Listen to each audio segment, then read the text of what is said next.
Alright, everybody, what's going on? It's Alex once again with another episode of the EOT News Flash, and this is our Modern Horizons Limited / Modern set review. We are onto the black and the red cards, all the ways to kill things and burn things and generally destroy your opponent's creatures and possibly their face as well. These are all fun things to do in Magic, I believe, and I think that you do too. So, if you haven't already, please go back and check out the blue and the white cards. These have been spaced out just a little bit. The final set of this video will come out this weekend. The gold artifact land cards will be released this weekend. And the reason for that is because I really wanted to take some time and really sort of absorb what this set has going on and really kind of try to find, you know, some corner case things that might not be super obvious. There's one very good example of that we'll get to once we get to the red cards here. And it's a powerful set, and there's a lot of things going on here that you don't want to miss. You know, 40 mechanics is a lot to absorb, and you don't want to miss all these little nuances here and there. So I'm going to be going over these cards from a limited perspective, and then noting all of the cards that will see modern, or at least that I think will see modern play. I make no guarantees, obviously. Noting those where I can, and obviously using our tried and tested 4-point scale. 1s are absolute trash, 2s are your fillers that you're going to be playing most of the time in your limited decks. Your 3s are your more premium removal, your creatures, things like that. And your 4s are your absolute bombs that will pull you into a color. You open your pack, you see the first card, and you're like, yep, that's my color, going for it. So, without any further ado, let's dive right in with the Azra Smoke Shaper. This is a 3 and a black, an Azra Ninja, I forget what an Azra actually is, common, 3/3 with ninjutsu, and of course we'll review each of these mechanics as they come up, but ninjutsu allows you to return an unblocked creature you control to your hand and put this card into play tapped and attacking in replace of it. So ninjutsu is always a cost, you pay 1 and a black, you do the thing, flip the cards out, all good stuff. Now when Azra Shapeshifter enters the battlefield, or Smoke Shaper, wow, these are not changeling ninjas. Slow down, Alex. Enters the battlefield. Target creature you control gains indestructible until the end of turn. Now, this is a pretty cool little combat trick here. The handful of ninjas that are here are all very versatile, and I think this is one of the better common ones, despite being a little bit more overcosted for its, for its full rate. But on a ninjutsu in response to a removal spell, you're definitely going to get the better part of the exchange on this one, unless your opponent can kind of sniff this out and, obviously sees that you're playing into a potential removal spell. They'll just kill whatever they need to in response to the trigger. So you can get tricky with this one, but don't think that you're always going to blow your opponent out with it. Gave it a solid 2 for this one. Not bad. Next up, we've got Cabal Therapist. A single black mana gets you a rare creature horror, 1/1 with menace, so it can only be blocked by 2 or more creatures. At the beginning of your pre-combat main phase, you may sacrifice a creature. When you do, choose a non-land card, then target player reveals his or her hand and discards all cards with that name. So this is Cabal Therapy on a stick. Now, obviously, Cabal Therapy, being an actual spell, plays really well with a lot of token makers like Young Pyromancer in Legacy decks. But here, it's unfortunately just a little bit unplayable, aside from the fact that your opponent reveals their hand. So as long as you've got enough token fodder, maybe something like a Battle Screech or something like that, maybe some goblins, you do have a decent way to get this thing going. Look at their hand, maybe miss the first time unless it's like game 2 and you just kind of have a feeling of what's going on already. And at that point, you might be able to suss out what's going on in their hand and start being a little bit more surgical in your naming. Maybe. I'm really not all that enthusiastic about playing this guy. I give it a 1.5/B for a build around me. That's our other scale here, obviously. S is our for sideboards. Small side note. But it's going to be a much more powerful card, I think, in Modern. There's a really interesting combo potential with Bitter Blossom and Young Pyromancer in your Mardu Pyromancer deck. So I think I can see some play there, but a card like this in Limited just isn't really doing all that much, and the body is terribly weak as well. Next up, we've got Carrion Feeder. Finally, this card isn't legal in Modern. Who knew? I mean, I knew, you knew, but still. It's a brand new card in Modern, finally reprinted. Single black mana gets you a creature zombie at uncommon. It cannot block, but you can sacrifice a creature and put a +1/+1 counter on to Carrion Feeder. Carrion Feeder is a really powerful card in the right kinds of decks. This might be the piece that Aristocrats in Modern finally needs to kind of break out and be its own thing. But for Limited, it's nothing more than a build around me card. You really need to have a lot of fodder for this, be it tokens or just disposable creatures that are about to get killed by removal. Things of that nature kind of make Carrion Feeder go a long way, but the worst feeling is to have this thing killed when it gets big and pumped up, or they bounce it. All that work goes to waste. So I'm not super enthusiastic about it in limited, unless you have a very aggressive go wide token based deck. So it's a build remedy card for that, but definitely has some potential play into Modern. Next up, we have got the Changeling Outcast. A single black mana gets to a shapeshifter at common. It's a 1/1 with Changeling, so it has every creature type ever, and moving forward as well. And it cannot be blocked, and it can also not block. So that's pretty cool here. This is a play on Tormented Soul, which is just I believe, a spirit that has the can't block and is unblockable clause on it. But being a Changeling makes this thing much more interesting. It's a solid player in the Shapeshifter deck, and also has a lot of good combo with the Black Ninjas. I gave it a solid 2. Moving right along, we've got a very cordial vampire. Cordial vampire, whatever. Black, creature, rare vampire, 1/1. Whenever a cordial vampire or another creature you control dies, or no, whenever another creature dies, so it doesn't matter who it is, you put a +1/+1 counter on each vampire you control. Now, obviously, this is actually, I believe, the only naturally vampire in this set, aside from all of the changelings in this set. So you put this into that deck, whether it's black, white, and you just go to town with it. The only downside of this guy is the fact that the black is a bit tricky on the casting cost in the early game, which is where I think you'd want it to be so that it can continuously build the value that you need out of it. But other than that, it's a very powerful card. A solid 2.25 for me. Next up, we have got Crypt Rats. 2 and a black rat, uncommon at a 1/1. You can pay X, and Crypt Rats deals X damage to each creature and each player, and you can spend only black mana on X. This is a really curious, interesting card here, I think. I'm not super enthusiastic about it because it has to be in such a heavy black deck, and we don't have anything like a Urborg Tomb of Yawgmoth in this set to really, maximize the swamps that you're playing here. So at best, this is like a one-shot board wipe fireball thing, and like I said, just needs to go in a heavy black deck. So it has a build around me component, and it's about a 1.75 for me. It's not very exciting, but if you need to have a Wrath and your opponent just has a ton of weaker creatures but has gone very, very wide, I can see using this as a pseudo Wrath of God effect. It's interesting, and I'm not quite sure where this thing really belongs, but it's interesting to say the least. Next up, we have Dead of Winter. 2 and a black sorcery at rare.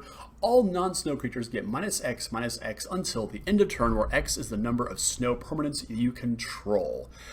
This is a very, very powerful card here. This is a bit like Black Sun Zenith or Toxic Deluge. It takes a little bit of building around me to get it going, which is why I give it the B ranking here.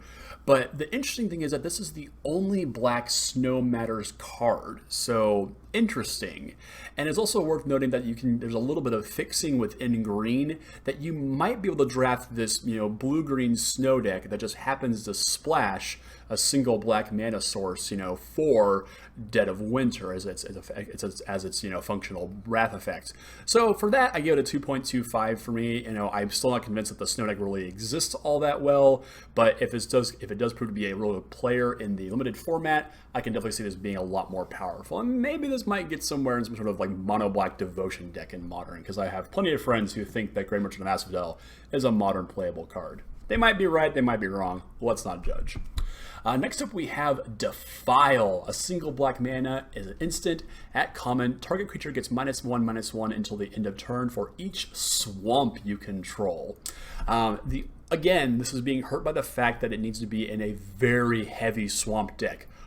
But if you can at least get a Disfigure out of this, a -2/-2, you're already on good rate, and anything above that is just amazing. There aren't so many giant creatures in this format that this just can't kill, and it's just a great tempo play. Even use it to shrink an attacker or a blocker to make sure that your creature survives. Very, very effective stuff here. Solid 2.5 for me.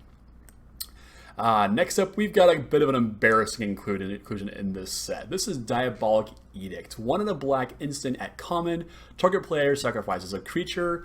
Now, this would be super awesome if this was being printed into Modern, except for the fact that War of the Spark literally just printed Liliana's Triumph, which is just a better card. in every way. But yeah, as it stands, edicts are always decent and limited. Even better when you kind of engineer the situation that your opponent has to sacrifice into, whether it's post-combat or response to them casting a big creature. Yeah, there's a lot of ways that you can make an edict work for you. And if you're playing it in black, most likely you do have a number of other removal spells to make this quite powerful. So I give it a solid 2. But unfortunately for Modern, Liliana's Triumph will just be the better card. Next up, we have Dregscape Sliver. 1 in a black sliver, uncommon, 2/2. Each sliver you control in your graveyard, I should say, has Unearth 2. Now, Unearth, you pay 2 mana of generic and return this card from your graveyard back to the battlefield. It gains haste and exile it until the end of turn, or if it would leave the battlefield. And you can only unearth as a sorcery. So this is a really interesting card here in that most of the slivers that you're going to be playing in this limited format are red and white. But the real trick here is with a lot of these off-color slivers is that they go in the Shapeshifter deck, the Changeling deck, which is where I think the Dregscape Sliver really fits into. So you have a bunch of cheap slivers or other cheap little beaters that are shapeshifters in your graveyard and just start unearthing all of them. And that's a really good way to make the game go long and in your favor, is being an aggressive deck but also having some really good graveyard recursion. And there's no graveyard hate in this set either, so if you can draft a nice low to the ground aggro deck and have this be a key piece to it, I definitely think you can do some damage with this. Solid 2.25 for me. Next up, we have the End of a Journey. About, 10, 15 years ago, I want to say, we first saw the emergence of the Ling cycle, which is kind of funny. Some people call me the Aetherling. But anyway, the original Ling was Morphling, which was codenamed Superman by a lot of players back then because damage went on the stack. And this thing had so many freaking abilities. And over time, we've had Ashling, we've had Thornling, we've had Aetherling, we've had Brightling, and now we finally have a black one to complete the cycle in Endling. This is a 2 black zombie shapeshifter at rare. It's not a changeling. That's really weird. Huh. Anyway. It's a 3/3. For a black mana, it gains Menace until the end of turn. For a black mana, it gains Death Touch until the end of turn. For a black mana, it gains it's Undying until the end of turn. When this creature dies, if it had no +1/+1 counters on it, return to the battlefield under its owner's control with a +1/+1 counter on it.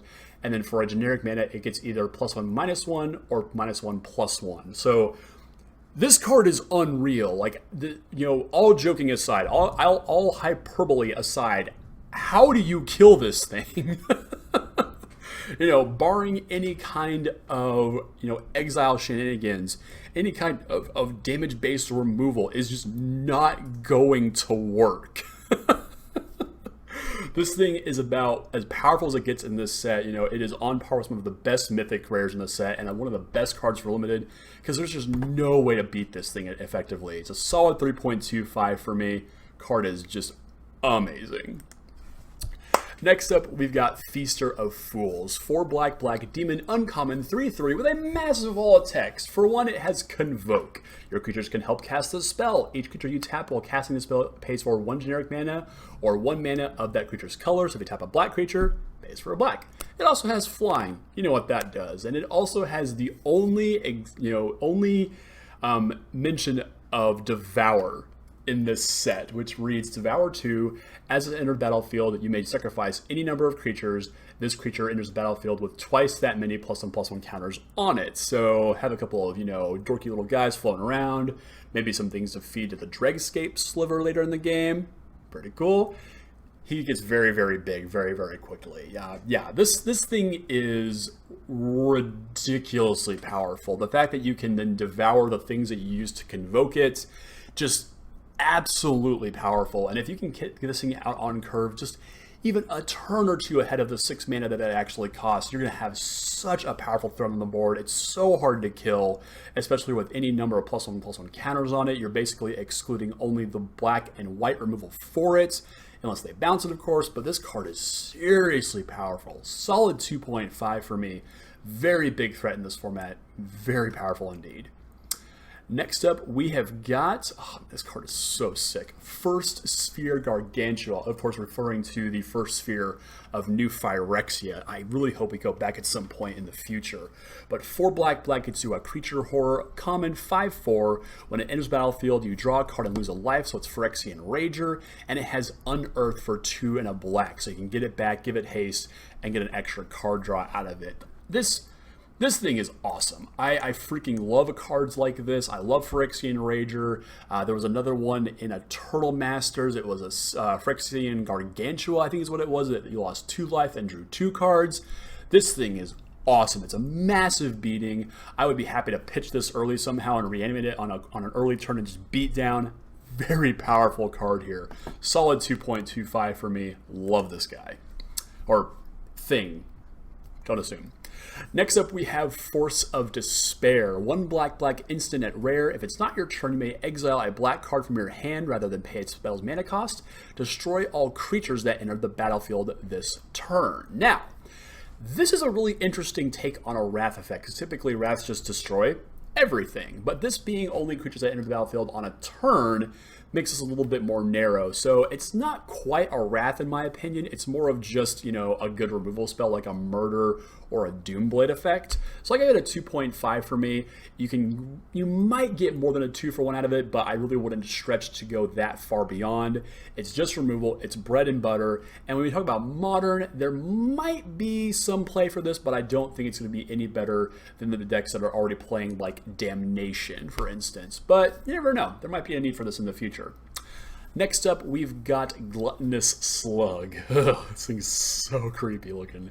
It's a 1 and a black slug horror at common with menace. It's a 0/3 and it has Evolve. This is the first instance of Evolve existing outside of a Simic card.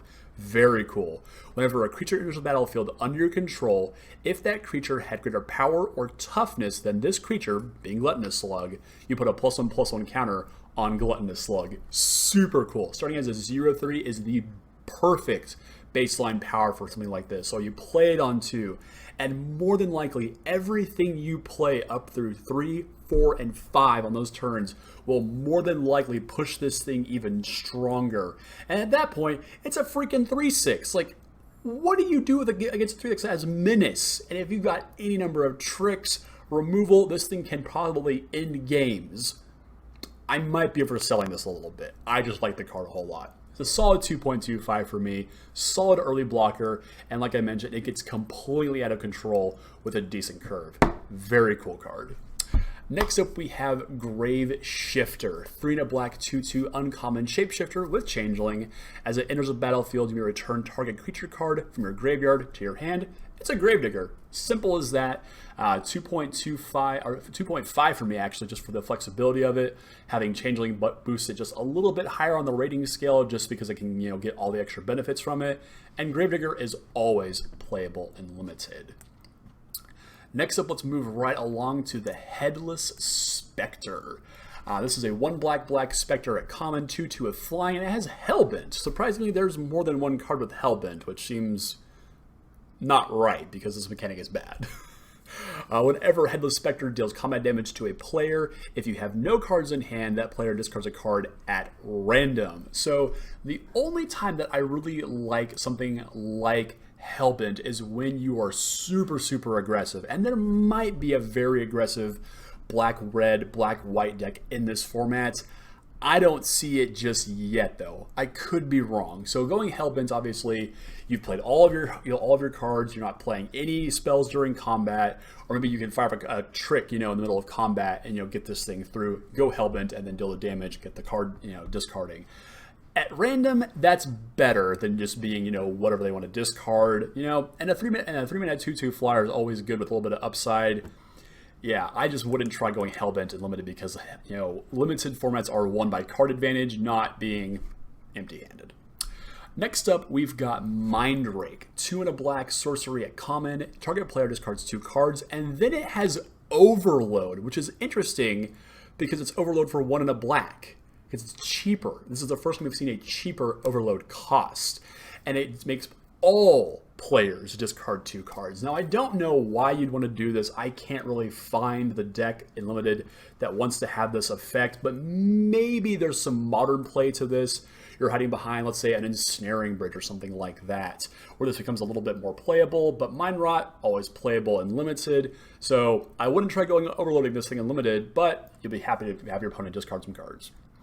Next up, we've got Mob. 4 and a black instant at common, has Convoke, so again, you can tap creatures to pay for it. Destroy target creature. Kill it dead, solid 3, enough said. Next up, we have a card that's been reprinted never. This is the first time we've seen Nether Spirit come back from, I think... Wow, it's an old card. 1 black spirit rare 2/2. At the beginning of your upkeep, if Nether Spirit is the only creature in your graveyard, return Nether Spirit back to the battlefield. So unfortunately, this is basically a vanilla creature, except in the very early game, you might be able to get this back. Maybe you have some way of returning some creatures from your graveyard. There's one card that does that. Maybe you're using the Grave Shifter to do that as well. But more than likely, this is just going to be a 3-mana 2/2 in Limited. Now, Modern on the other side, this becomes a very real card in Modern Pox. That's right, Small Pox. Well, maybe not the Smallpox, but just... Actually, Smallpox is the card. Pox is not Modern legal, and it's a good thing for that. But Modern Smallpox decks might be able to take advantage of this. You know, even if you have something like oh shoot, what's the Vampire Spirit I'm thinking of now? Bloodghast in your graveyard. Beginning of your upkeep, if you have like a fetch land in play, you can crack that, get the Bloodghast back with the trigger from Nether Spirit on the stack, and get Nether Spirit back as well. So there's some really interesting combo potential here for a Modern Smallpox deck. Maybe you can get there, I don't know, but this card's really cool for that. But as it is, you know, 3-mana 2/2s, bears be barren. Solid 2. Next up, we have got Ninja of the New Moon. Yeah. 3 black for a Spirit Ninja, common 6/3 with Ninjutsu for 3 and a black, so you do the swap attackers thing. That's all it has. It's a pretty interesting card, you know, for what it does. You know, it's the strongest power-wise of all of the ninjas, so there is that going for it. I really wouldn't be wanting to pay 5 mana for it because of that 3 toughness. It's a little bit rough, but a very powerful card nonetheless in the ninja deck. Beat down with it, and that's about it. Solid 2.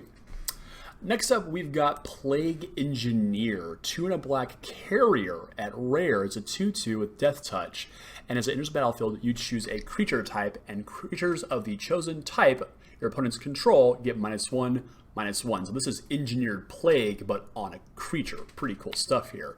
So when I first looked at this, I was pretty underwhelmed because, you know, there's not a whole lot of X1s in this format. But then I looked again, oh yeah, it has Death Touch. This card's actually a lot better. So occasionally you can blow out your changeling opponent with this. Like if they have a bunch in play and you're like, okay, cool, play this, they're all dead now. Pretty sweet stuff. The Death Touch makes it a lot better than just, you know, your average just vanilla 2/2 creature. So like it's a 2.25, very, very cool card, and it's very cool to see an effect as old as Engineered Plague come back on a creature. Next up, we have the Putrid Goblin, 1 and a black 2/2 zombie goblin, common with Persist. Now, Persist reads, when this creature dies, if it had no -1/-1 counters on it, return it to the battlefield under its owner's control with a -1/-1 counter. So it's the opposite of, Undying. There we go. This is a solid little beater. I gave it a 1.5. It's not terribly exciting, but it'll get the job done.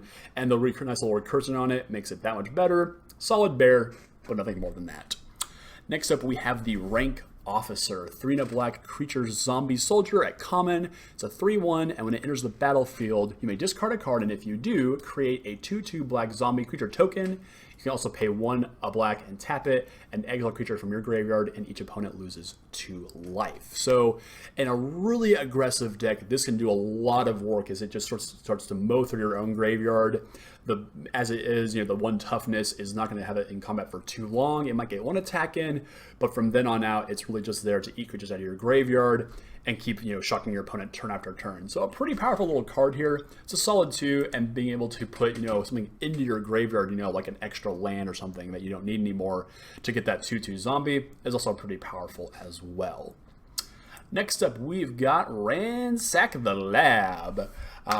This is a 1 in a black sorcery at common. Look at the top 3 cards of your library, put 1 of them into your hand and the rest into your graveyard. This is, when I think of like card draw effects, this is not what I think of. I don't like this card very much at all. This is decent filtering enough, and with enough graveyard value in this set, you may be able to discern some level of value out of it, but it is quite weak otherwise. I really don't know what I'm putting this into. It's probably an easy pass for me in draft and sealed. Next up, we've got Return from Extinction. 1 in a black sorcery at common. Choose 1. Return target creature from your graveyard to your hand, or return 2 target creature cards that share a creature type from your graveyard back to your hand. Obviously, this is playing towards Slivers and Changelings. Now again, I do need to note that this is obviously in black when most of your Slivers are in red and white. So this is your black-white Changeling sort of reanimator piece, or well, not really reanimator because it puts it back in your hand, but you know what I mean. This is pretty good stuff here. You know, obviously I would not play this for getting just 1 creature back. I would try to engineer some kind of situation where I'm getting 2 back, because otherwise the mana I don't believe is actually all that worth it. So it's a 1.5 for me. You might need this late in the game to get some value out of it, but it's not going to pull that much power, weight for itself. Next up, we have Sadistic Obsession. 4 mana, 3 and a black for an enchantment or an uncommon. Enchants a creature and gives that enchanted creature black, tap it, and put a -1/-1 counter on target creature. So this is a incredibly expensive card to do, you know, this effect, and then to have to invest mana every single turn. And I just don't see, you know, the need to have all of these counters on it, because there just aren't that many, you know, cards, save for 1, that actually care about this effect. Now, obviously, those 2 cards play very well together, which we'll get to in a minute, but it's really underwhelming otherwise. It's a 1.5 for me. You know, maybe if you have your opponent on a bunch of like X1s, this might be worth sideboarding in, but I've never been a big fan of enchantment auras for limited, especially ones that require you to get your opponent your creature out of combat, and instead focus on letting it tap to do something. Very underwhelming, very weak. Next up, I have Shatter Assumption. 1 black sorcery at uncommon. You choose 1. Target opponent reveals their hand and discards all colorless non-land cards from it, or they just reveal their hand and discards all multi-color cards from it. Now, this is a sideboard card, plain and simple, and the number of games that you'll probably bring this in is about as close to 0 as you can possibly get. There just aren't enough good gold cards in this set to bring this in against, and there aren't enough artifacts to bring this in against. So this is a complete waste of a spell. You know, this is probably better suited for something like EDH, where you can really kind of, you know, nail your opponent if they're on a particular kind of deck. Sideboard this one, and even then, don't bring it out of the sideboard. Next up, we have got Silumgar's Scavengers. Tons of text on this little birdie here. 4 and a black, zombie bird, common, 2/3 flyer with exploit, which lets you to, as this creature enters a battlefield, you may sacrifice a creature, and whenever another creature you control dies, you put a +1/+1 counter on Silumgar's Scavenger. It gains haste until the end of turn if it exploited that creature. Very, very cool little guy here. So the death certainly matters in black. There's a ton of sacrifice that we've seen. We've seen a ton of sacrifice in red as well. There's a lot going on here, and this thing can get very, very big. Exploiting is always good value there, and even if you're just casting it for 4, you know, it's a 2/3 flyer 5. It's still good value, because if the engine can get going, this card's going to be very, very difficult to slow down and could potentially take over a game by itself with the right support. Next up, we've got the Sling Gang Lieutenant. Oh, look at that! Combos nicely with the Scavenger. It's a 3 and a black goblin at uncommon. It's a 1/1. As it enters the battlefield, you create 2 1/1 red goblin creature tokens. Sacrifice a goblin, target player loses 1 life, and you gain 1 life. Now, there are a number of goblins, obviously, in this set because of shapeshifters and also just the natural goblins themselves. So there is a very interesting sort of fireball effect that this thing can pull off, especially if you've got something paired up with like Silumgar's Scavenger as well. It's a neat little card here. Definitely like this guy. It's a 2.25 for me. Body's a little weak, but the effect is quite powerful. Next up, we've got Smiting Helix. 3 and a black for a sorcery at uncommon. Deals 3 damage to any target, and you gain 3 life, and it flashes back for red and a white. Oh, I see what you did there, Wizards. It's a flashback Lightning Helix. Aren't you clever? Aren't you clever? This is really, it's powerful removal, just flat out. I don't know how likely you are able to play the flashback cost, because more than likely you're going to be either in black-red or black-white, so maybe if you have one of the talismans in the opposite color, you might be able to pull it off here. But as on its face, I can look at this and just go, yep, it's a 4-mana Lightning Helix. That's absolutely fine and limited. It's a 2.5 for me because that kind of effect is always powerful. Next up, we've got Throat Seeker. 2 and a black, 3/2, uncommon Vampire Ninja. Unblocked attacking ninjas you control have lifelink. Wow, this card's insane. So obviously the ninjutsu and on the ninjas and the shapeshifters make this card incredibly powerful. Because at any time that you're able to just get in with this guy and play, that's more life that you're gaining. And obviously lifelink, isn't going to win a game for you, but enough of it can certainly put an opponent out of range to kill you as well. So very good for the cost, solid body. This Vampire Ninja is very, very scary stuff. And Vampire Ninjas, dig it. Next up, we have a card that makes me sad because it reminds me just how much I like the actual card this is referencing. This is Umezawa's Charm. 1 in a black instant at common. You choose one. Target creature gets +2/+2 till the end of turn. Target creature gets -1/-1 till the end of turn, or you gain 2 life. Now, obviously, this is referencing Umezawa's Jite or Jiti or Jite, whatever. I don't care. The card's really powerful, and this is it's not the best equipment probably ever printed. Just let's get that out of the way right now. This is still a good modal spell, that's going to keep your opponent guessing, a lot of times, at least for like 2 out of the 3 options, gaining 2 life is pretty superfluous, honestly.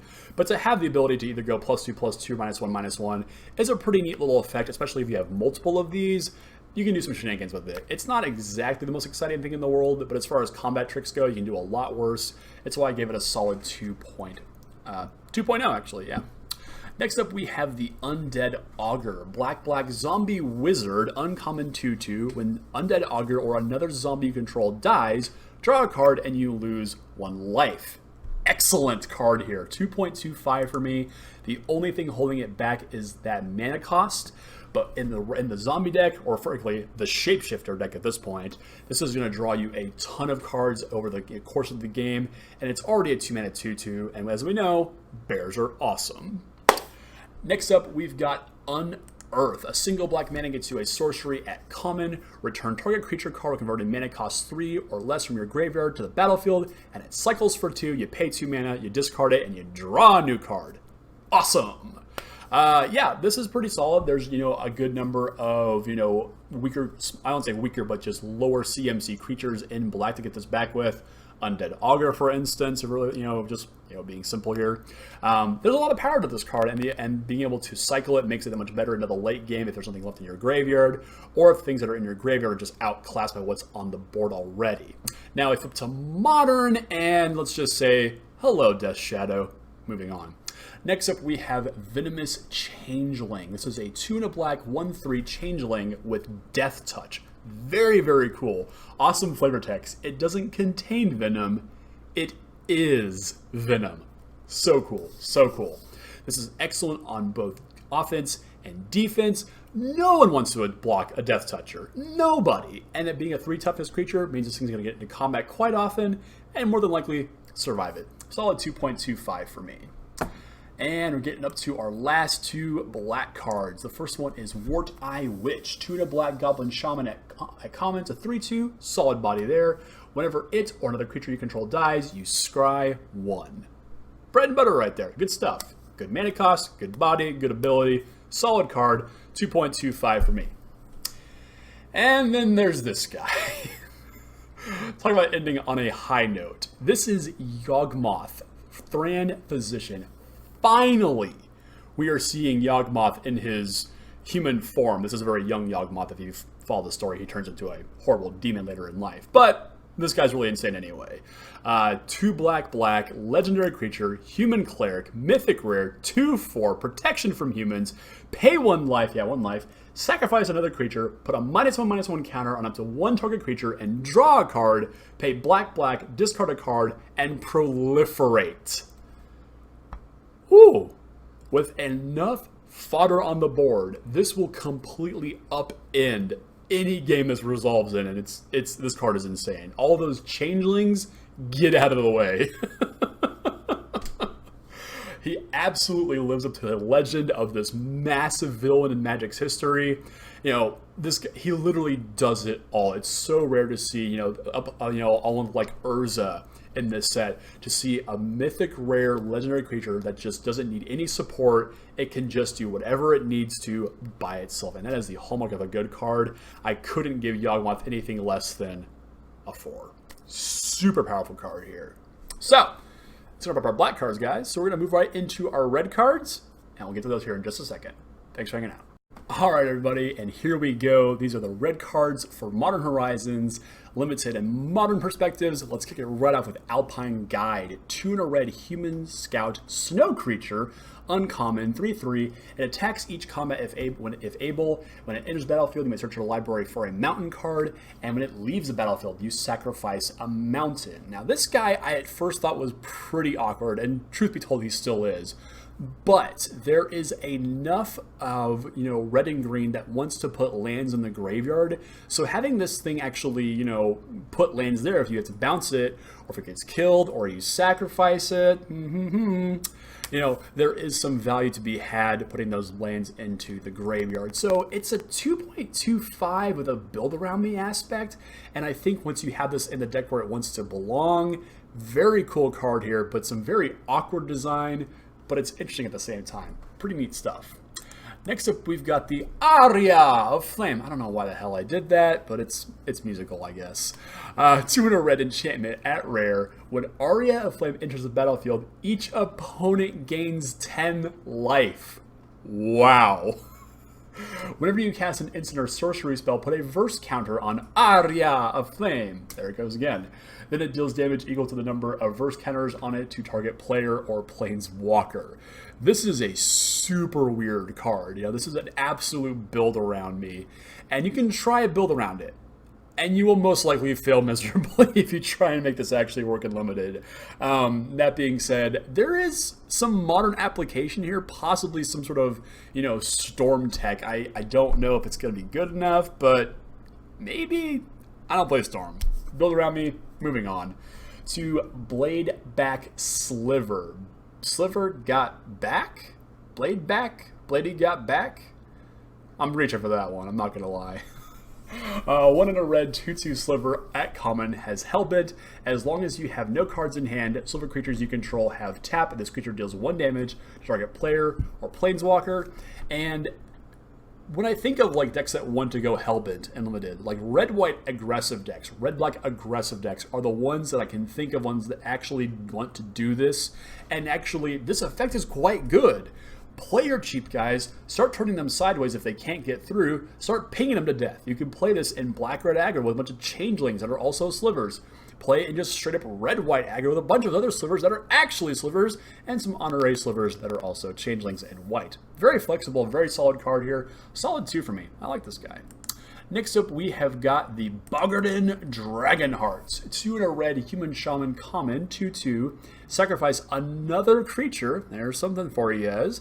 Until the end of turn, Bogardan Dragonheart becomes a 4/4 with base power and toughness, 4/4, flying, and haste. So there's a little interesting combo with Alpine Guide here, and a couple of the red cards we'll get to here in a minute. So this is a solid 2 for me, possibly even better if this Soul Sacrifice, put things in the graveyard that are fueling lands in one way or the other, might actually be something more powerful. But as it stands, the 3-mana 2/2 is already a good body, and to get even bigger, it has haste, and the haste is huge too. So play this on 3, if it's like, if they're super close to being dead, you play this, sack a guy, kill him. Very, very cool, very, very flexible card here. It's a solid 2, might be better than that than I'm giving it credit for. Next up, we have got the Cleaving Sliver. 3 in a red for a Sliver at common. Sliver creatures you control get +2/+0. That's a 2/2, so it's effectively a 4/2 for 4 mana. Pretty good rate, actually. It's probably one of the best common lords for your Sliver slash sleep. Wow, Sliver slash Shapeshifter deck. Say that 5 times fast. obviously in red-white, possibly red-black as well. Pretty good card here, and if you can give them first strike in any way, even better. Solid 2.25 for me. And next up, we've got Firebolt, a single red mana sorcery at uncommon, deals 2 damage to any target and flashes back for 4 in a red. You can cast this spell from your graveyard, and if you do, you'd exile it as it resolves here. So this is a really good piece of removal that can take down a lot of early threats, and even something even bigger with a little bit more of an investment. Obviously, you're going to be paying 6 mana to deal 4 damage to any target, but I think that might be worth it in some cases. But as it is, Firebolt is a solid 2.5 for me. Lots of very worthwhile targets for it. And next up, we have Fists of Flame. 1 in a red instant at common. Draw a card until the end of your turn. Target creature gains trample and gets +1/+0 for each card you've drawn this turn. So obviously this is already a 2 mana +2/+0 and trample just from your own natural card draw and the card drawn off of this. If this gets anywhere over like 3 and up, this turns into a massively powerful trick. And this is obviously wanting to go into the blue-red draw lots of cards deck. There's not really a better name for it, but that's what they're calling this. So it's a solid 1.75 for me. You know, I do like combat tricks when they're sort of like, especially instant ones that have some variable effect to them. And this is a pretty solid trick for it. It needs a little bit of build around me though, unfortunately, so it's only a 1.75, but still quite powerful. Next up, we've got Force of Rage. 1 red instant at rare. If it's not your turn, you may exile a red card from your hand instead of paying the spell's mana cost, and you create 2 3/1 red elemental creature tokens with trample and haste that you sacrifice at the beginning of your next upkeep. So this card is kind of bad. It's good for some surprise blocks and maybe the last points of damage, but it's pretty underwhelming. Of all the forces in this cycle, this has got to be the worst one, full stop. But, you know, good on offense and defense, at least saves it a little bit. I had to give it a 2 just for the flexibility, but other than that, this is a very weak card. Next up, we've got Geomancer's Gambit, and a card that I went back and forth on pretty frequently actually when I first read this. So it is a 2 in a red sorcery at common. Destroy target land, its controller, and its controllers, which is their library, for a basic land card, puts it on the battlefield, shuffles, and then you draw a card. So when I first looked at this, I thought this is stupid. Why would you blow up your opponent's lands? It's not worth the card. But then I started thinking, and the intelligence side of me came out, and I realized that this is, you target yourself with this, I think, in this sort of green-red snow ramp thing. And we'll get to the cards that actually pay off for this here in just a minute. So I think what you're actually wanting to do with this is using this to blow up your own lands, get out, the little bit of fixing you have in another color, draw an extra card, and then start casting your splash spells. Maybe I'm wrong, but I don't think I am. I think this card is very, very powerful. It's a solid build around me just because it needs so much setup. And then there's also a possibility of playing this like in the blue-red card draw deck as well. Blowing up the lands isn't something you want to be doing, but it is drawing you a card and, having some effect on the board. So who knows? It's a build around me. I need to see this card in action, but blowing up your own lands, I don't think your opponent's going to see that coming. Next up, we have got Goat Nap. Goat Nap. 2 in a red sorcery at common. Gain control of target creature until end of turn. Untap that creature. It gains haste until the end of turn, and if that creature is a goat, it also gains +3/+0. It's a solid threat and effect for red decks. Like, I'm not gonna lie, it's already good enough on its own. But the fact that you can just blow out your shapeshifter opponent with the Goat Claws is hysterical beyond reproach. Absolutely fantastic. Now, I'm not a huge fan of threat effects in Limited, but this is still a pretty cool, flavorful card. I give it a solid 1.75. Next up, we have Goblin Champion. A single red mana gets you a Goblin Warrior at common. It's a 0/1 with haste and Exalted. Now, Exalted reads, whenever a creature you control attacks alone, that creature gets +1/+1 until the end of turn. Now, Exalted can stack as well. So there's some interesting things going on here because obviously you have the Sliver that gives all slivers Exalted. So there's something going on there with that, I think. But it's still in serious opposition to what your normal aggressive decks want to be doing in Limited. Very very infrequently will you have just one guy that you want to turn sideways. You want to have a bunch of guys and turn them all sideways.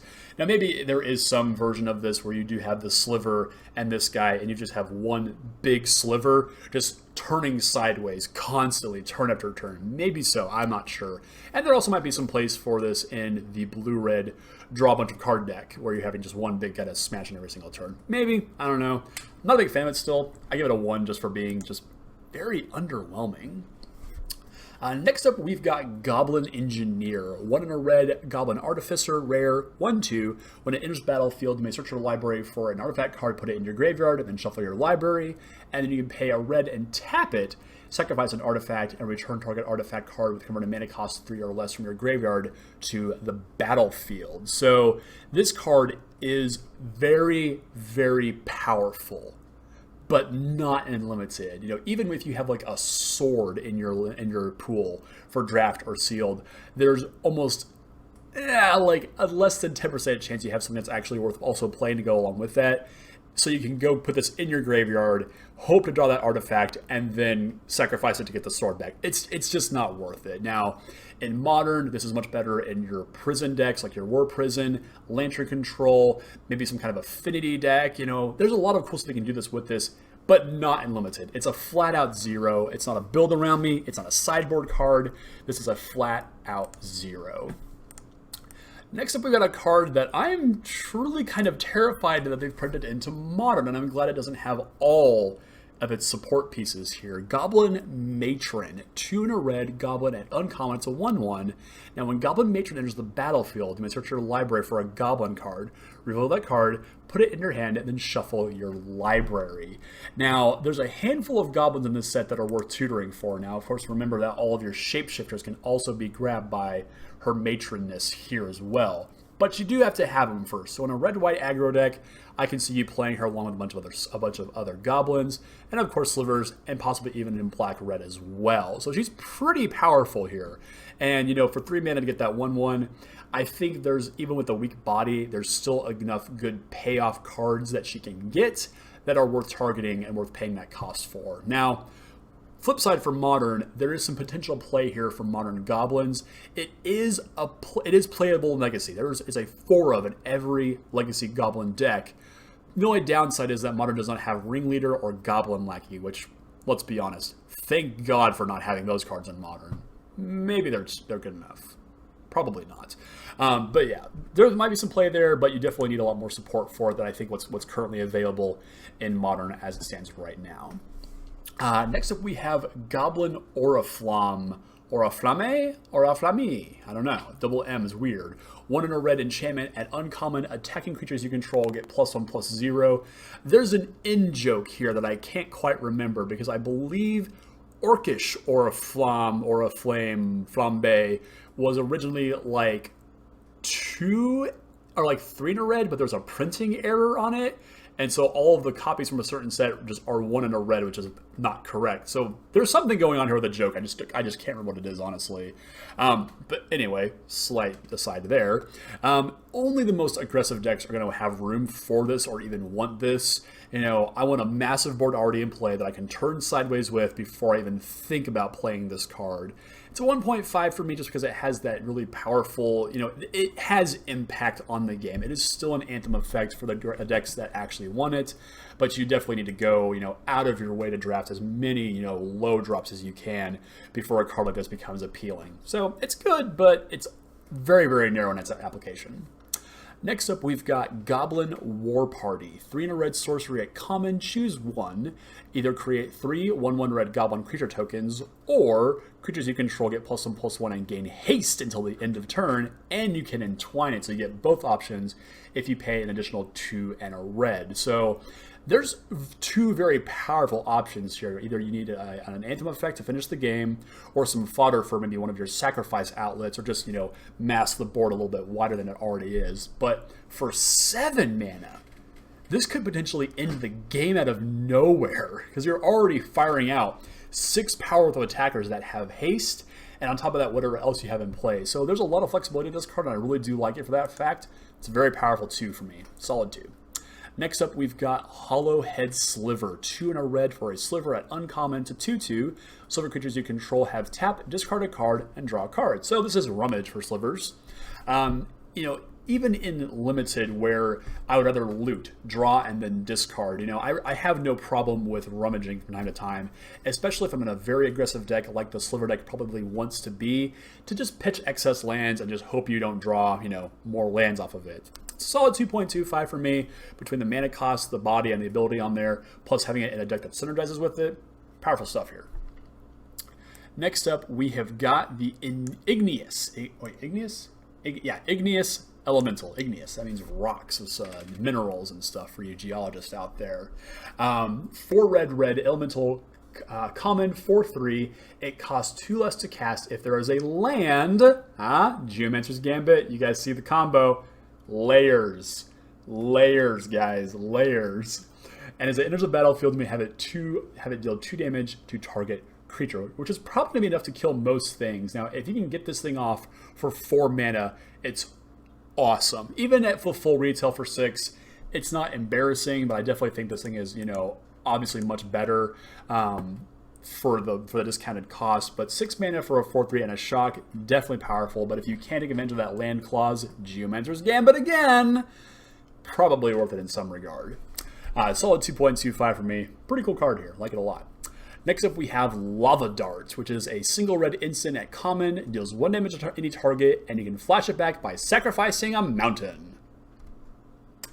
Yep. I don't like this card. It might be good enough for those red aggro decks that need just a teeny tiny bit of reach. But more than likely not. At least this is another way to put lands in your graveyard for the elemental, and for for a couple other cards we'll get to in a minute. Maybe, but I don't think so. Maybe burn once a few of these in Modern. Who knows? Those guys are crazy. Next up, we've got Magmatic Sinkhole. 5 and a red for an instant at common with Delve, which allows you to exile cards from your graveyard to help pay for the spell. So each exiled card pays for 1 of the generic mana, so you can get this down to 1 red mana if you so choose. And it deals 5 damage to target creature or planeswalker. Very, very powerful stuff here. And at any point in the game where you cast this for any 4 mana or less, you're getting a massive discount on it, and it's a really good rate for it.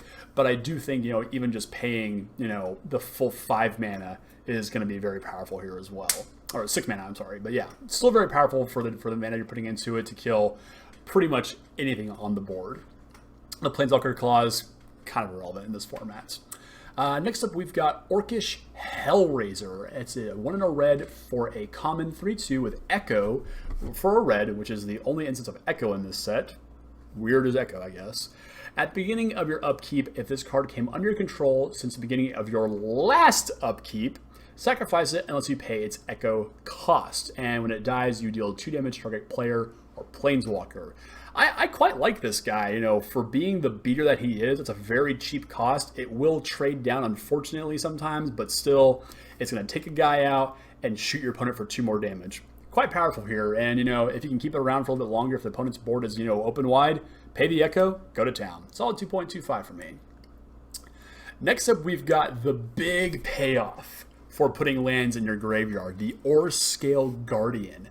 5 red for a 4/4 uncommon dragon. It costs 1 generic mana less for each land card in your graveyard. It has flying and haste. Now, if you can get this thing down to 5 mana, then you're just you're in it completely. And I go back to Geomancer's Gambit thinking this might be the reason to play that card in your deck. Maybe. And you have the Alpine Scout guy. There's ways to pull this off. There's a green card that actually sacrifices your lands for you to do ramping, which is also pretty cool here. So Orscale Guardian is a solid 2.25 for me. And obviously, the more that you can discount it, the much better it gets. If this thing is a 2 mana 4/4 fly with haste, get out of town. Card's absurd at that point. Very powerful guy. Next up, we've got Jesus Wizards. Pashalik Mons, the legendary goblin. That's what we're just going to call him. We're just going to call him legendary goblin. 2 in a red for a 2/2 rare goblin warrior. When he enters the battle, or when he dies, or another goblin you control dies, it deal 1 damage to any target. Now, for 3 and a red, sacrifice a goblin. Now, remember shapeshifters, of course. Create 2 1/1 red goblin creature tokens as well. This guy can get nuts. He's literally an army in a can. And he can take that 1 token and make 2 more, and make 2 more, and make 2 more, and make 2 more. Is that exponential growth? Or is that linear growth? I think it's linear because it's always plus 1 more each time. But anyway, math aside, this is a very, very scary card here. With just a few goblins, he's going to completely take over the board state and just very, very hard to attack into just because it can block, sack, make guys. Really powerful stuff here. Solid 3 for me, and could potentially be a very powerful in-game play for modern goblins as well. A good target for Goblin Matron, obviously.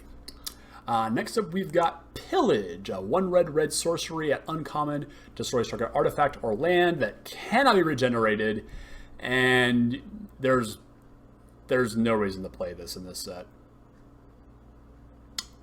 Moving on to Planebound Accomplice, 2 and a red for a human wizard at rare, 1/3. You may pay a red and put a Planeswalker card from your hand onto the battlefield, and then sacrifice it at the beginning of the next end step. Do not play this card in any capacity in your limited decks at all whatsoever. There is absolutely zero reason you should use a Planeswalker that haphazardly. Just do not do it. Do not respect the walkers. Come on, people. This is a solid 0. I mean, yeah, none of the walkers in this set even grant an ability good enough to use it just one time and then sacrifice it. Now, obviously, this has implications in other formats. Go crazy there, but not here. Just not here. Next up, we have got Pyrophobia, 1 and a red sorcery at common. It deals 3 damage to target creature, and then Cowards cannot block this turn. There we go with more wacky creature types. Goats and now Cowards. Solid removal is solid. This is obviously a sorcery speed lightning strike, was very powerful, but against a shapeshifter deck, if they have nothing but on board, they just lost the game most likely, because you're going to kill one of their guys, turn everything sideways, and they just die. It's awesome. 2.25 for me, and if you can send me a picture or video proof of you killing your opponent because they have a bunch of shapeshifters, and you're like, well, they're all cowards now, you will get 15,000 EOT Newsflash Buckaroos. Absolutely worthless, but you'll know that you got them. Yeah. Next up, we've got the Quakefoot Cyclops. It's a 4 and a red 4/4 Cyclops at common. When it enters battlefield, up to 2 target creatures can't block this turn. Cycling for 1 and a red, discard and draw a card, or discard, then draw a card. And when you cycle the Cyclops, you can have target creature not be able to block this turn as well. So you're basically trading down for 1 less creature, effectively. So pretty interesting card here. This is a solid 2 for me. It's a very good top-end beater with solid flexibility at multiple points during the game. You know, if you do have the ability to cast the, I forget the name of the black card all of a sudden. Let's see here, Return from Extinction, to get this back and, you know, another shapeshifter, for instance. There's some good value here to cycle this in the early game, get some damage in, and then cast this on your, you know, when you finally need the mana for it, and then get through for a lot more damage. Pretty solid stuff here, solid 2 for me. Next up, we have got the Ravenous Giant. 2 red giant at uncommon. It's a 5/5. At the beginning of your upkeep, Ravenous Giant deals 1 damage to you. It's a red Juzamjin. That's neat. This is a heck of a beater, especially at the top end of your aggressive red decks. You know, the 1 damage is basically negligible at that point, but just turn this guy sideways. Who cares if you ping yourself? Just kill your opponent with this. It's awesome. That being said, though, I'm not a huge fan of it because it can just be easily blocked and, you know, it has no trample and then, you know, gets killed. It's a 1.75 for me. Interesting, but, you know, flavor-wise, it's kind of a cool throwback.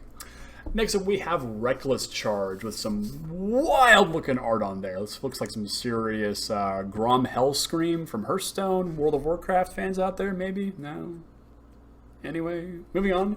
This is a single red mana for a sorcery at common that gives target creature +3/+0 until the end of turn, and it gains haste, and you can flash it back for 2 and a red. So a neat little way to give, 2 creatures, some power, extra power, or 1 creature a lot of extra power and hopefully get through. It's good in the aggro decks, but it's pretty awkward being sorcery speed.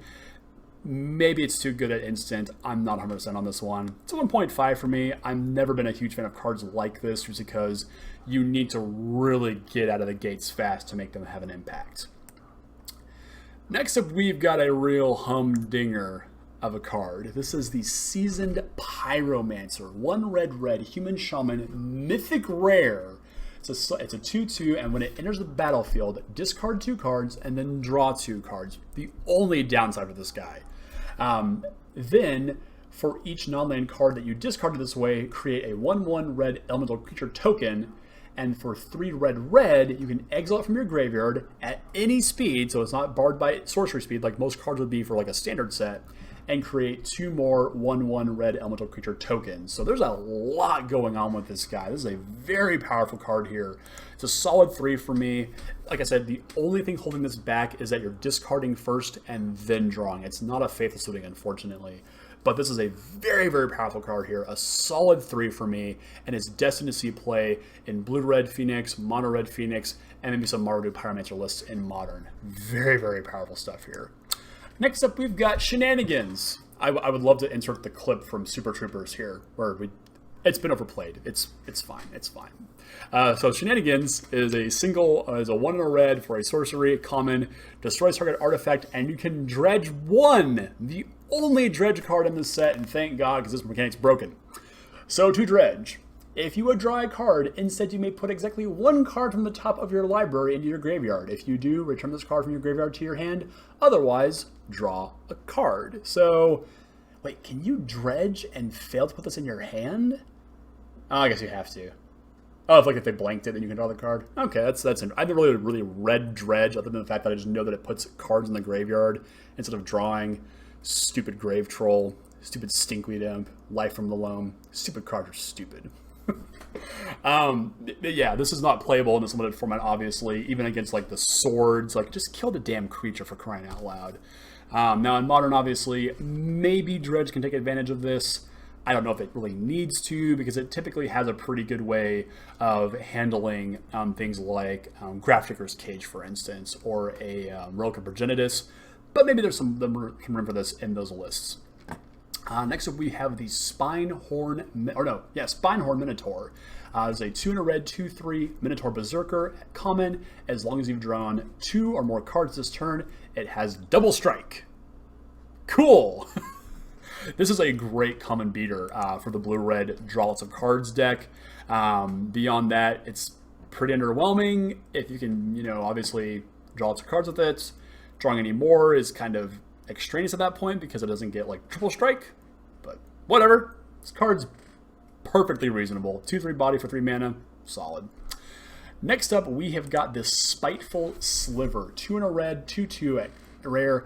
Slivers creatures you control have, whenever this creature is dealt damage, it deals that much damage to target player or planeswalker.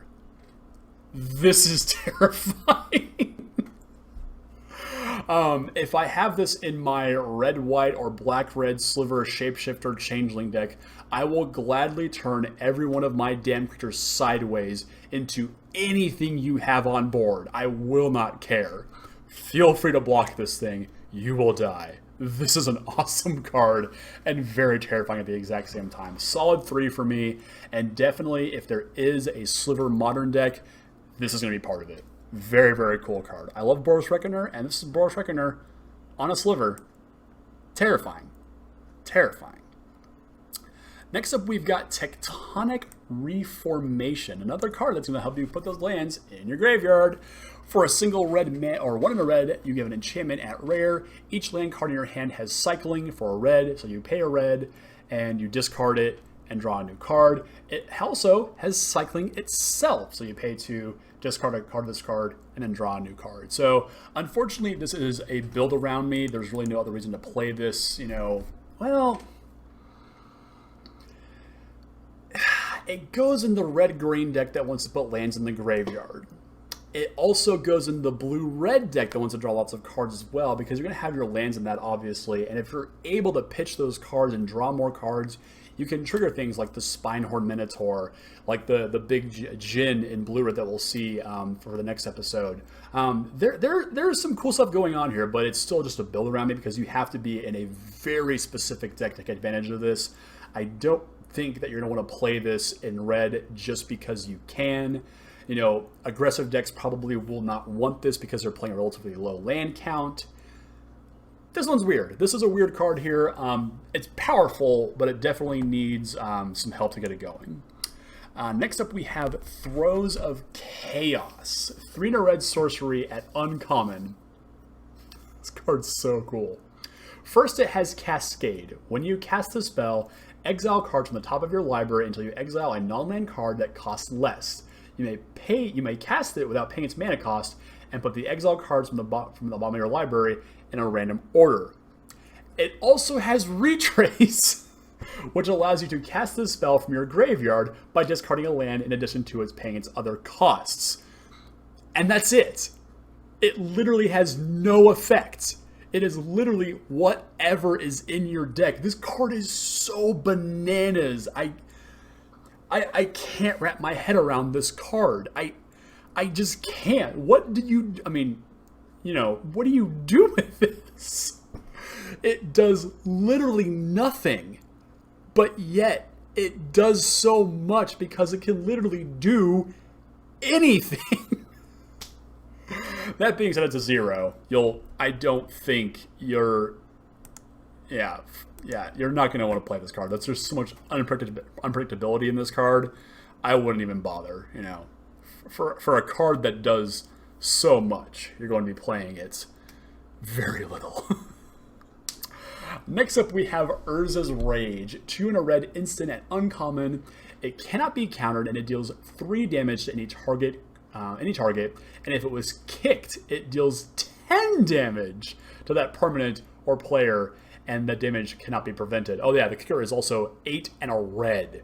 So for 11 freaking mana, you can fire 10 points of damage at your opponent. This card is dumb for the fact that I believe this was... I think this was like the mythic rare in the Urza versus the Phyrexia dual deck or something like that. I forget what the actual name of that deck was, but it was a dual deck. It was Urza versus Phyrexia or something like that. But yeah, this was the mythic rare for one of those decks, if I'm not mistaken. I would just pay this for 3 mana to just hit something for 3, but if you want to go crazy with it, by all means, just... Also, if you send in a picture or video of yourself casting this with its kicker cost for a triumphant win against your opponent, and they flash Gilded Light at you, also, please send in your video and I'll give you 15,000 EOT Newsflash Buckaroonies, because at that point, you're going to need them because of how embarrassed you're going to look.